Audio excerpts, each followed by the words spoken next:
اور تمہارے پروردگار نے کہا ہے کہ تم مجھ سے دعا کرو، میں تمہاری دعا قبول کروں گا۔ جو لوگ میری عبادت سے ازراہ تکبر کرنی آتے ہیں ان قریب جہنم میں ذلیل ہو کر داخل ہوں گے۔ اللہ ہی تو ہے جس نے تمہارے لیے رات بنائی کہ اس میں آرام کرو، اور دن کو روشن بنایا کہ اس میں کام کرو۔ بے شک اللہ لوگوں پر فضل کرنے والا ہے، لیکن اکثر لوگ شکر نہیں کرتے۔ یہی اللہ تمہارا پروردگار ہے جو ہر چیز کا پیدا کرنے والا ہے، اس کے سوا کوئی معبود نہیں، پھر تم کہاں بھٹک رہے ہو؟ اسی طرح وہ لوگ بھٹک رہے تھے جو اللہ کی آیتوں سے انکار کرتے تھے۔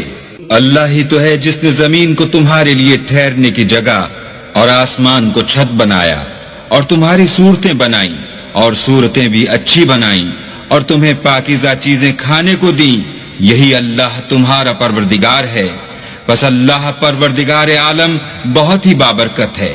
وہ زندہ ہے جسے موت نہیں، اس کے سوا کوئی عبادت کے لائق نہیں، تو اس کی عبادت کو خالص کر کر اسی کو پکارو۔